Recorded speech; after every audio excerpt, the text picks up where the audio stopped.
So good morning everyone, my name is Lalit Soni and I welcome you all in this live session by Drishti IAS. In today's session, we will be discussing Indian Express of the day and then we'll move forward with the important articles which can be asked in your exam, not directly the article, but the thing is various questions can be directed from these articles as well, because most of the time you have seen that UPSC has this tendency to ask questions from the newspaper. Even you can say there is this backward linkages, you can say, if there is an article, so there are high probability that based on that article there would be a static part in your portion, and then from that particular static part there are chances that UPSC might put forward a question from them. Okay, so keeping that in regard, so we will be taking all those articles which are relevant from your syllabus and then we will discuss them in detail. Mostly we will be moving around the current news. Okay, and then if there is something I would want you to read, go through your statics, I will tell you in the meanwhile in the session. Okay, so let's start. Here we will start with the practice question as usual, and then we'll move to these 3-4 important articles, that is eliminating Kala Azar. So there is this disease called Kala Azar. So for that we will be talking about, India has made some progress in that regard, so we will be taking this article. Afterwards, External Affairs Minister at Raisina Dialogue. You know that Raisina Dialogue is a India dominated dialogue wherein India has started or propagated this idea wherein international community comes to India, Raisina, and then they kind of discuss all the important issue of the national and international importance over there. So basically that is a dialogue wherein India has a very prominent position. Okay, so that dialogue has been happening right now, and our External Affairs Minister S. Jaishankar has made some comments regarding Jammu and Kashmir, etc. So we will be talking about that. And afterwards, what is Tu-160M? Okay, so we will be talking about this particular vehicle, or you can say this you can say weaponry carrier. Okay, so this is an aircraft owned by Russia, so we will be talking about that. After that, there will be some news from the around the world, and otherwise also there is some news related to polity, and there is this High Court decision which has been revised. We will be talking about that. Okay, so here you can see this is the front page of today's newspaper. First thing here you can see, India hits targets toward eliminating Kala Azar first time, so we will be talking about that in detail. Afterwards, there is this issue related to CBI probe. When we are talking about the premises of ex-governor of Jammu and Kashmir, that is Satyapal Malik. So basically SBI has gone there, and CBI has gone there, and they have done some research search activities over there. Now that is related to a project, that is Kiru project. Okay, now Kiru project is on a particular river. We will be talking about that. That river is basically, you can say, Chenab river. Okay, in Jammu and Kashmir. So as a matter of fact, this article is not important, but thing is you should know that this project is in Kashmir, that is on Chenab. So we will be talking about that. Then afterwards, here you can say X reveals Delhi asked it to block handlers and most pro-farm protests. So basically you can say that that there is this tussle going on between the social media entities and the government. Okay, government various give some direction time to time. So basically with that in that respect, there was this article wherein X, or you can say formerly it was known as Twitter, so they have been asked to actually remove some Twitter handles from there and some post from which are pro farmers. Okay, so that is one thing which we will be having a look at, or you can say a passing reference. So these are the articles on the first page we will be discussing. Otherwise these 3 articles will be our prominent discussion today. Okay, so now practice question is, what milestone did the CoWIN platform achieve during the COVID-19 pandemic? Okay, so when we are talking about this CoWIN platform, this was related to your vaccination drive. Okay, so this basically they have gone for the vaccination and they have provided you with the verifiable certificates on that. Okay, because you know that we had different doses of vaccine, and considering that there was to be maintained a database wherein how many people has gone for the first dose, how many of them need the second dose, all these things are provided on the CoWIN platform. So here you can say issuing digital verifiable certificate for vaccinated individual in COVID times. Okay, so option B would be your right answer. Now let's start our discussion with the first article of the day, that is related to your Satyapal Malik or probe at Satyapal Malik's residence in Delhi. So it is related to a Kiru project in Kishtwar. Okay, this particular district, or you can say area, is in Jammu and Kashmir. Okay, Now this probe is because when we are talking about this particular project, it was alleged that during the allocation of this project, there was some kind of corruption happened, and there are certain links which has been attached to Dr. Satyapal Malik, and that is why CBI has come and probed his residence. Okay.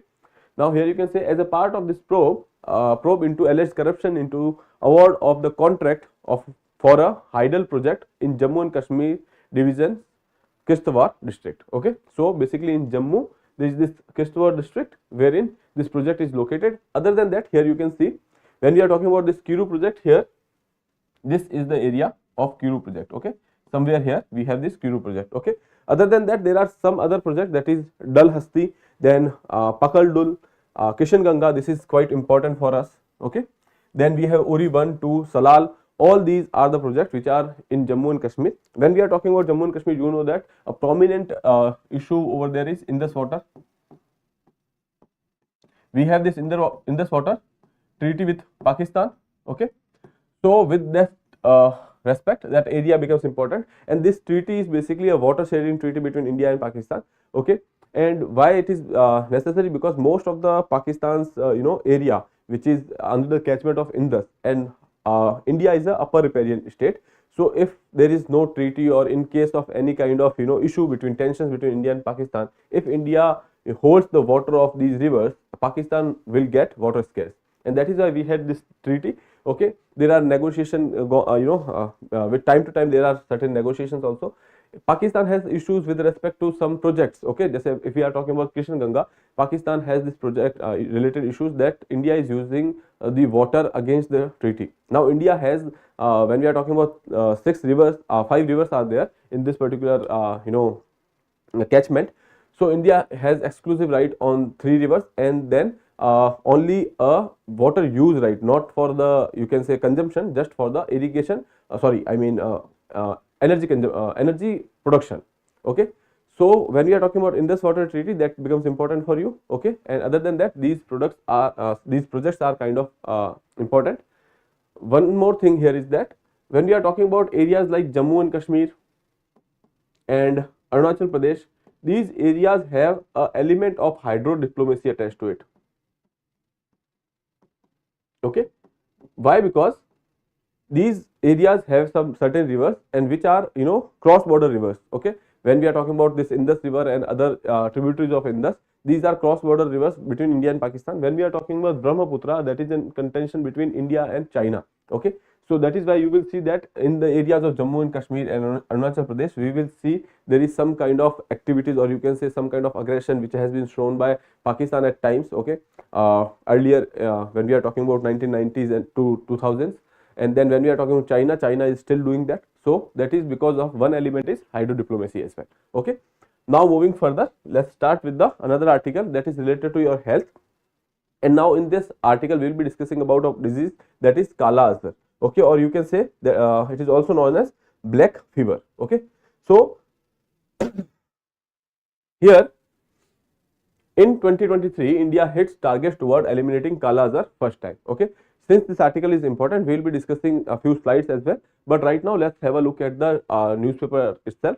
Here, right now in 2023, we have achieved a mark wherein we have less than 1 case per 1,000 population in the all blocks in India. Okay, so when we are talking about how a disease is eliminated, or what is the definition of a disease being eliminated, so whenever for a consecutive of 3 years there is not more than 1 case, or you can say even less than 1 case per 10,000 population. Okay, it is less than 1 case per 10,000 population. That is when we say that it is the disease has been eliminated from that particular area. Okay, and that data should be there for at least 3 years, consecutive 3 years, and then WHO will provide you with a certificate. Okay, so we had this target that by 2010 we will be eliminating Kala Azar, but that could not be achieved. After that, we have said reset the target to 2015, then 2017, 2020. So that was not been achieved, and recently in 2023 we have achieved it, and that is just 1 year right now. Okay, so India has to perform this well for like next 2 years so that we can get a certification of elimination of Kala Azar from WHO. Okay, so that is one thing. Other than that, Recently, Bangladesh has got the certificate of elimination of Kala Azar. Okay, so that is one important factual information that can be handy for you in exam. Now, coming back to the question here, what is the predominance of Kala Azar cases? Okay, so mostly when we are talking about India, India has done quite well on that, but there are some 4 districts. Okay, these 4 districts has the most burden, that is Bihar, Jharkhand, UP and West Bengal. Okay, so these are 4 states where right now it is an endemic. Okay, in these 4 states this particular disease is prominent. Okay, and we are trying to eliminate it from these 4 states as well. Okay, so you can remember that this is endemic to these 4 states. Okay, now what is the number of cases? So in 2022, recently we have seen that there were 891 cases in 2022, and recently in 2023 we have 595 cases only. Okay, in 2022 there were 3 deaths, and in 2023 there were 4 deaths. So we can say that no doubt burden has been reduced, and if we go on this particular trajectory wherein this burden is reducing for next 2 years, we can say that we will be eliminating Kala Azar from India as well. Okay, now we will be talking about certain aspects related to the disease itself. Okay, so for that let's come to the next slide here. Kala Azar or visceral leishmaniasia. Okay, so leishmaniasis or something, I don't know how to pronounce it, but I would say that you don't have to remember this as well, just Kala Azar would be enough, and it is also known as black fever. Okay, but I would recommend that if you can remember this, that is visceral leishmaniasis. Okay, now it is a protozoan parasite. Okay, so basically it is a protozoa or it is a parasite. You can say parasite are something which are dependent on their metabolism activity for another body. Okay, on another body. So basically when we are talking about parasite, Leishmania donovani. Okay, so this is the parasite's name. Okay, and this is basically transmitted through these sandfly bites. Okay, now these sandfly bites are the major you can say reason behind this transmission of Kala Azar. So what is important for us to control the population of these sandfly. Okay, so that is why India has done certain you can say some certain initiative also. So we will be talking about that in the next part. So it primarily affect poor population and linked to factors like malnutrition, poor housing and weak immune systems. Okay, so whenever there is a poor living standard, you can say there is malnutrition, or you can say there are issues related to health, and there is lack of sanitation, and there are populations which are living in a very confined area. In such areas like slums, it will have a predominance. Okay, while the disease has been significantly reduced in India over the years, it remains endemic in the states like Bihar, Jharkhand, Uttar Pradesh and West Bengal, which we have seen. This particular disease is treatable and as well as curable. Okay, now symptoms include fever, weight loss, enlarged spleen, liver, anemia, dry skin and grayish discoloration of skin. So basically you will see that there are some things related to fever, weight loss, etc., but you can see some impact on your skin as well. Okay, now vector control measure involve reducing sandfly population through the insecticides and other methods. Okay, now elimination efforts in the form of National Kala Azar Elimination Program, which was started, and the target was initially 2010, which was extended to 2015, then 2017, then 2020, and recently there are certain developments which we can see here. In 2023, India reported less than 1 case per 10,000 population across all the blocks, a significant milestone when we are talking about combating Kala Azar. Okay, and this number of deaths we have discussed already. Then number of cases we have discussed already, as well as the number of deaths as well. Okay, now India has informed the World Health Organization about this achievement, and India has to do this for consecutive 3 years, or you can have this particular data for consecutive 3 years to get the certificate from WHO. Okay, now definition of elimination, which we have already discussed, that elimination is defined as no blocks reporting more than 1 case per 10,000 people. So that is the definition of elimination, not only in case of Kala Azar, but as a matter of fact, if we are talking about any disease. Okay. Now, key interventions are residual spraying, or you can say we have talked about pesticides, okay, to control the population of sand flies. So that is spraying. Then sealing cracks in mud walls. Okay, these sand flies are basically they germinated, or they reside inside the cracks. So we are trying to seal these cracks as well. Mobilizing ASHA workers, ASHA network for treatment and treatment completions. Okay. Now the thing is, when we are talking about any kind of treatment, that has to be taken for a particular time period which has been prescribed by the doctor. Okay, if you leave the treatment in between, there are chances that these bodies might go for the resistance. Okay, so that is why treatment completion is important, and for which we are exploiting, or we can say we are capitalizing ASHA network. Okay, now PKDL, post Kala Azar dermal leishmaniasis. Okay, now I got it, leishmaniasis.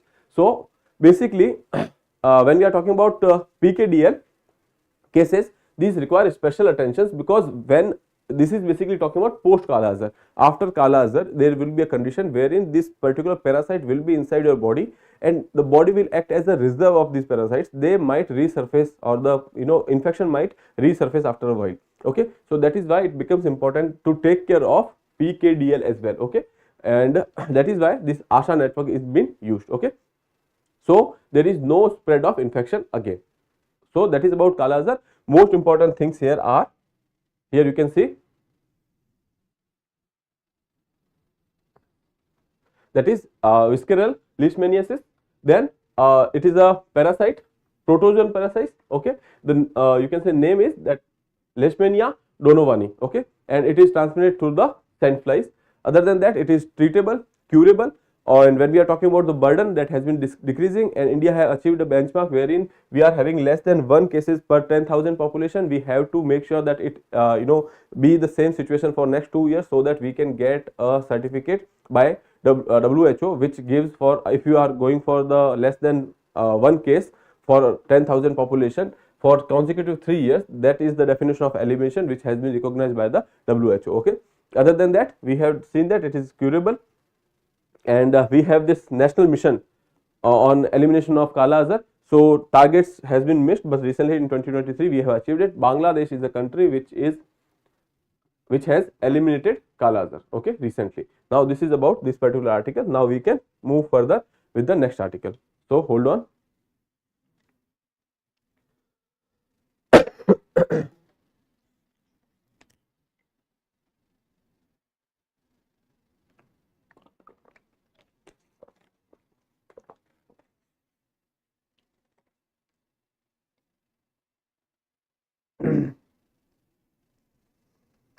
There is this comment, newspaper analysis before 4 days कहाँ से कर सकता हूँ. So we have this playlist, you can go, and there is all the news articles which has been covered from the October 12 to till now. Since we started, we have covered everyday newspaper.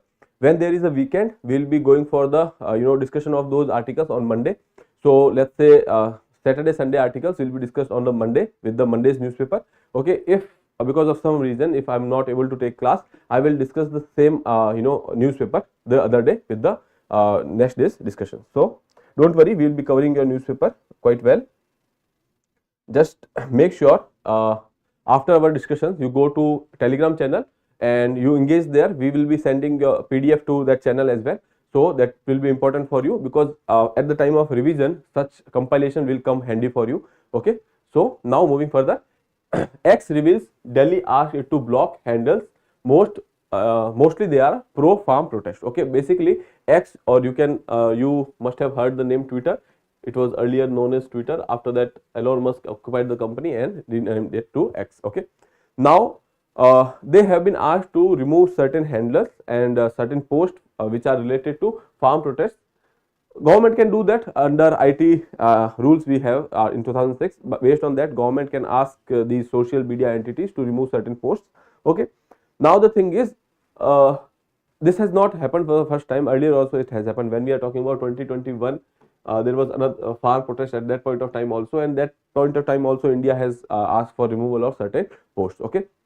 Now why this is an issue? Because there is a tussle between these social media entities and the government, because the social media entities would go for certain things, or you can say they would promote such posts because that will give them a TRP. Okay.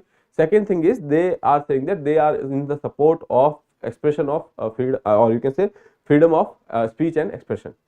So when we are talking about such things, there has to be balance. When we are talking about freedom of speech, there has to be a balance with the public order. Okay.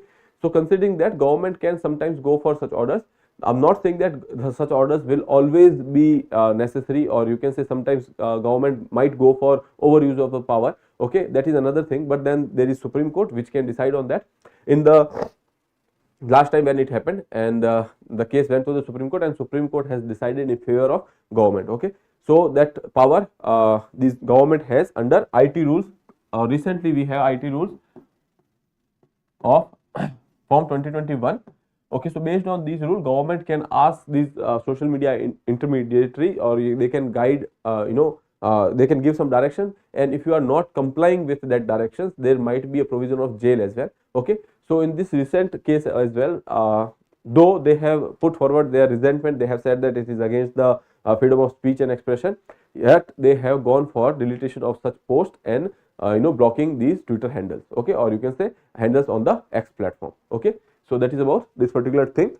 Or here you can say earlier this month, Union Ministry of Home Affairs has ordered blocking of hundreds of accounts and links on various social media platforms like Facebook, X and Instagram. Tensions escalating between social media platforms and the Indian government. Content blocking orders in 2022 also were there, and in that last time also Supreme Court has ruled in the favor of the government, and that ruling was against the company. Okay, now this time company has said that in the compliance with the orders, we will withhold these accounts and post in India alone. Okay, so they are saying that we will be withholding them, but only in India. However, we disagree with this action and maintain that freedom of speech and expression should be extended to these posts. Okay, so that is the resentment they have put forward, though they have deleted the post and blocked the account as guided by the government. Okay, why this is a concern for these companies? Because India is a market. Okay, India is a key market for micro blogging platforms, where it has nearly 30 million users. Okay, so blocking such things or blocking such post or accounts, that is against the freedom of speech and expression, because people are using it for micro blogging. Okay, as I told you, in 2021 also there was this farm protest, and because of which nearly 1200 accounts and afterwards 250 accounts of journalists and politicians also been asked to block. Under pressure, X has relented and blocked the number of accounts. Okay, so that is about this thing. Here one thing which is important for you to notice is that IT rule 2021 has this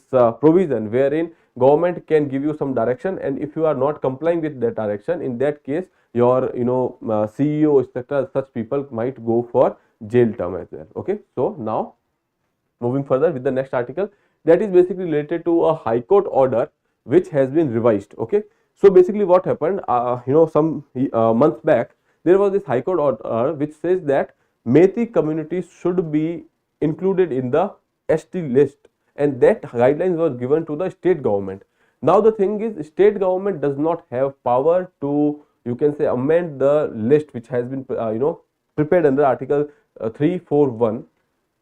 Okay, we have this article, that is 341 and 342, wherein we have this list of SC/ST communities which has been first prepared by the president, and if you want to change this list or make any kind of addition or removal or any kind of amendment in the list, you have to go through a parliamentary process, and parliament can only amend this particular list. Okay, now High Court has guided, or you can say High Court has directed the state government to do so, and here Supreme Court has said that High Court should not have done that, and even the petitioner which were there, they should have told High Court that they have no right to do that, because obviously that is the power which is not with the state government to do it. So High Court cannot expand the jurisdiction and tell state governments to go for such action, because constitution prohibits that. Okay, so that was the issue related to this particular thing, and recently there was this revision petition wherein Manipur High Court has deleted, because the matter went to the Supreme Court, and Supreme Court has directed the High Court to revise this and then delete it. Okay, so basically Manipur High Court deleted the clause that included Meiteis in the list of STs. Now the problem is, now the thing is, you don't have to remember what happened, who said what to what. The thing is, just remember that there is a list which has been prepared under Article 314 and 342. So, and these articles are basically talking about reservations. Okay, in this particular list, first this list was prepared by President, and you know that in India, President does not do anything without aid and advice of the Council of Ministers. So basically, first time this list was prepared by President, and afterwards any kind of change or amendment in the list will be done by parliamentary process. Okay, so Parliament has the authority to go for change in the list. Okay, so now state government does not have authority in that regard. State government can have their own list, that is a totally different issue, but when we are talking about this list, they cannot do any kind of change in that list. Okay, now what is the procedure? Whenever there is a procedure of inclusion or exclusion of the list or the ST list, so there would be a representation that is to be made to the ministry. Okay, we have a Ministry of Tribal Affairs. So if you want some changes, you have to make a representation to the ministry. Now what ministry will do is, ministry will forward it to the state government. Okay, and when this proposal is there with the state government, that state government will give it to the Registrar General of India. Okay, and Registrar General of India will recommend the central government. Okay, they will recommend the central government. Now central government will send it to the National Commission for Scheduled Tribe. Okay, and Scheduled Tribe Commission will be recommended it to the cabinet, and cabinet will put forward a bill in the parliament. So ultimately that is the process, wherein first we will go to the tribal ministry. Now tribal ministry will send this to the state government. State government will send it to Registrar General of India. Registrar General will send it to the central government. Now what central government will do is, it will send it to the National Commission on STs, and this commission will send it to cabinet. Cabinet will put forward it in the parliament. Okay, and parliament, after passing the bill, that will be sent to president's assent. Okay, so that is the procedure is to be followed when you want to change the list. Okay, so now this is the thing about this particular judgment. You don't have to go through this all the details. Just remember that when we are talking about Manipur, there is various communities which are asking for this ST status. Already there are communities like Cookies, they are having this status already. But when we are talking about a Meitei community, which is already dominant community in Manipur, they are also asking for this particular status, because they are saying that they are the original resident of this area. When we are talking about Cookies, they have migrated to this area. When they are having this status, we should also have the status of STs, because they are enjoying certain privileges under the status.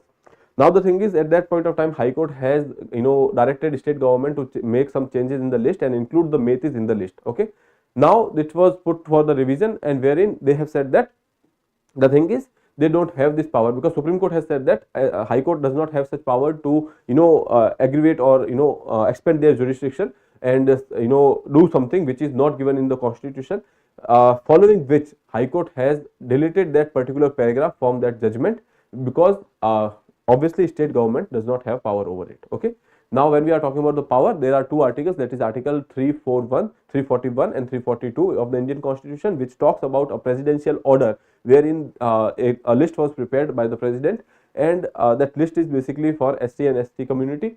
And now if you want to make any change, you have to go through the parliamentary process. State does not have any right over that. Okay, so that is the gist of this thing. High Court order, this was important because previously when High Court gave that order, there was a ethnic violence which started in the Manipur. You must have heard in the news that Manipur has gone under a various gross violence over there. Okay, that violence has started by this particular judgment. Okay, now the thing is, you can see the implications of a judgment which has been made by High Court. If you make any kind of error, the cost can be disastrous, because various lives has lost because of such particular such direction which has been given to the state government, wherein they said that Meiteis should be included in the list. Now the thing is, the communities over there, that is Kukis and Metis, they have gone under a clash, and because of which various element of violence we have seen in the area. Okay, now they have deleted that particular item from the judgment.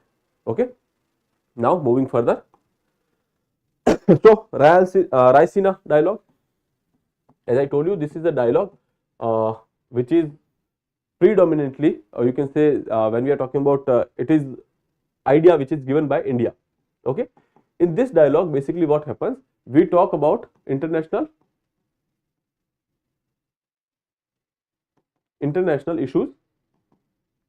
Okay, and anything which is a issue of international community which has been talked about in this particular dialogue. Okay, so there is this Raisina dialogue which been conducted in Delhi, and recently there was this you can say conference, or in that there were certain questions asked to External Affairs Minister, and wherein he has given the opinion. So that will be important for your exam point of view if you want to consider that. Okay, now there was this question related to need for having a coexistence between national interest and the multilateralism. Okay, so when we are talking about multilateralism, you have to make sure that you take everyone and then move ahead. Okay, so the concept of sabka saath sabka vikas, and in the multilateralism also that is happening, that there are certain parties which are under cooperation, and you have to make sure that interest of all these parties are served. But the thing is, the question when it comes to the national interest and the multilateralism, what should we do? Okay, so here External Affairs Minister has given you an example wherein we have followed the path of multilateralism and we have paid a cost for it. Okay, that is when in the case of Jammu and Kashmir, when there was this aggression from the Pakistan side on Jammu and Kashmir. Okay, so at that point of time, Maharaja of Jammu and Kashmir has gone for the instrument of accession, and Jammu and Kashmir was made part of India. Now there is no doubt about it that instrument has no, you can say, doubt or any kind of concerns related to it, but that is because that was a legal instrument which has been signed by the Maharaja himself. Okay, so it says clearly that Jammu and Kashmir is part of India. Now the thing is, at that point of, because of the aggression by Pakistan, we have gone to the UN. Okay, because we are talking about multilateralism, so we went to UN, and UN has made it an issue of accession. We went there for the resolvement of the aggression, but they have made the instrument of accession itself an issue. Okay, so they have questioned the status of Jammu and Kashmir being part of India. Now that is the problem with the multilateralism, because they will try to take advantage of it. All the countries or all the national, international players which are in the power at that point of time, or especially if we talk about USA and UK at that point of time, they have taken advantage of the situation and they made sure that Jammu and Kashmir will never be stable. Because if Jammu and Kashmir becomes stable, there is no point of contention between India and Pakistan, and since India and Pakistan does not have any kind of point of contention otherwise Jammu and Kashmir, then they will grow at a faster pace, and which we have seen that India being a nascent democracy, most of the people have said that India will not survive as a democracy, but and that has been the case in the neighborhood as well. Okay, when we are talking about areas like Nepal, they have made their constitution, made change in the constitution various times. When we are talking about Pakistan, Pakistan has made their constitution for 3 times. Okay, so we can say that India has become a very stable and very good performing democracy, because after in 1950s when we have made our constitution and then we have adopted it, and afterward we have made some changes in the constitution as per our convenience and the requirement of the time. But the thing is, constitution has always stayed. There is the basic structure which we cannot alter. But when we are talking about the nearby area, that is not the case. So that was the concern of these players, let's say UK. They made sure that these two countries never come back together again, because if they do, they will be a huge, you can say they will be a great power. Now that is why Jammu and Kashmir has made an issue out of it. Okay, we went for the solution of the issue of aggression, but they have made an issue of instrument of accession. That accession was, they have questioned the status of the instrument of accession. Okay, so that is why that has been you can say exploited, that cause of the multilateralism, that has been exploited to their own advantage. Okay, other than that, when we are talking about the terms related to WTO etc., when we are talking about multilateralism, these are bodies of multilateralism, but then again these bodies are always dominated by the Western powers. Okay, so that is example which has been given by the S. Jaishankar. Years of the independence, we put our trust in multilateralism and took the Kashmir aggression issue to UN, and others made it into an accession issue. and they did it for the geopolitical reasons. Okay, now whether values are looking less important in the current geopolitical landscape. So another question was related to the values in the international system, or when we are talking about the values in the international arena and the foreign policy. He has said that if you see people are playing with the multilateralism. They always did, and we have grown up. It is not that we should be against the multilateralism, but again we should be aware of this particular reality that people has played with the multilateralism. They have always gone for their own national interest. Okay, so considering that, also we have now grown up and we are also now considering our national interests first. Okay, when we are talking about the issue related to Russia Ukraine war, many of the countries or European countries criticize India for not taking a stand against Russia. Okay, because we are still buying certain defense equipments, etc., or S-400 from Russia, and now they are saying that Russia, when we are going about this economic trade with Russia, so Russia is using that money for the war crimes in Ukraine. So basically they are asking that why India is not taking any step against Russia at that point of time. So our argument is there that Mr. Jaishankar has put forward this argument that why is that only the money which has been given to Russia in the exchange of S-400 is used for the war crimes, and why is not you are considering the money which is being generated by European Union to Russia in the exchange of the natural gas, because there is this compulsion of Europe to rely on the Russia for the natural gas and their energy requirement. So that money is not basically used in the war crimes, and only Indian money is basically sponsoring the war crimes. So that is the attitude which has been taken by the West when we are talking about the multilateralism. Okay, so now S. Jaishankar has made it clear that when we are talking about multilateralism, we are not against it, but we should make sure that our national interest is also protected. Okay, now questions on the UN reform. There is the question on the UN reform. So basically, obviously, he has said that when we are considering the current situation, global geopolitical situation or situation of the multilateralism, it is even more imperative to go for the UN reforms, because the current status is not working. Okay, whenever there is a resolution on ceasefire, when we are talking about Israel-Hamas issue, US is going for the veto. Okay, whenever there is a issue of India being part of UNSC, China put forward a veto. So ultimately there is only one country. When we are talking about the West is mostly in favor of India, but when we are talking about China is only one country which is not in favor of that. Okay, so here he has said that the fact is world trading rules have been gamed. When we are talking about WTO, as I told you, it has been used by the Western economies for their own advantage. It is dominated by the West. If you look at the last 5 years, all big issues in a way have not been find a multilateral solution. So the result or the lack of the result demonstrate the case for the reforms in the UN. Okay, so basically he's saying that in the last 5 years, whatever international issue is there, we have not been able to find the solution to that, and that says that the current framework in the UN is not working, and you need to go for the reforms. Okay, short-sighted approach of the 5 permanent members of the UN Security Council is holding back forward movement in the long pending reforms in the global body. So he has said that the thing is, the permanent 5 or the P5 members are basically having this short-sighted approach, wherein they are looking at their own interest. Okay, now the biggest opponent for the reforms in UNSC is not Western countries, it is a reference to China basically. Okay, so that has been talked about in these 2-3 questions, that what is to be protected, multilateralism or national interest. So it is clear that we should first go for the national interest, but we are not against the multilateralism. Second thing is related to the need for having a coexistence between need for having this multilateralism being played. Okay, so he has said that that is also the thing. We have seen that multilateralism has been serving the dominant countries, or you can say Western countries, and now on the question of UN reforms, he has said that these are imperative for us to go for UN reforms, but the thing is China is not in favor of that yet. Okay, now another issue is related to Houthis acceleration in the Red Sea strikes. We know that there is this issue in Israel and Hamas which has been persisting. There was another ceasefire resolution in the UN which has also been vetoed by USA. So considering the thing, considering all these things, we are not seeing any resolution of this issue anytime soon.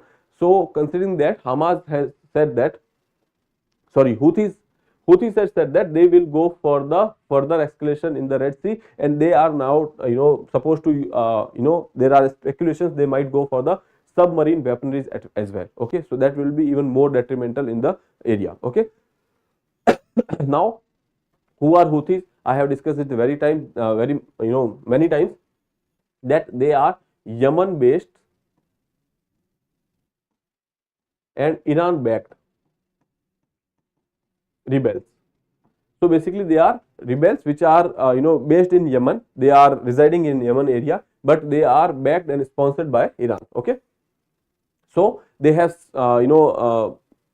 said that they are continuing their solidarity with the Palestinian people over there in the Gaza war. Okay, and in that regard they have said that they will be going for the acceleration in that area of Red Sea, Bab al Mandab, and when we are talking about the Western Arabian Ocean. Okay. Now coming to this area here, they are basically concentrating on this area. They are saying that they will keep their acceleration activities in that area, because this is the area where these Houthi rebels are basically based. So they have created chaos in the Red Sea. This is Bab al Mandab here. Okay, this is Gulf of Aden.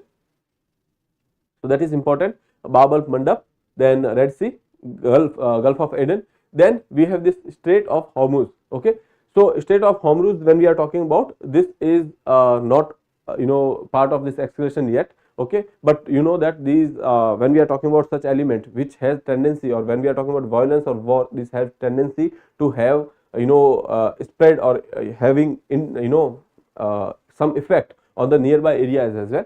So we have seen that on of Somalian coast there was certain activities or the missile and drone bombings, and when we are talking about off Porbandar coast also there was some missile strikes or drone strikes. So that is the issue which has been in news. We have discussed it earlier as well.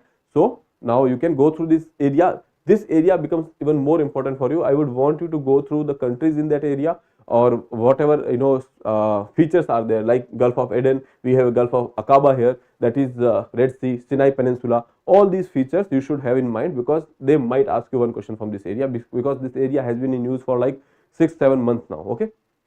Now moving further, Putin sends signals to West with fight on nuke capable bomber.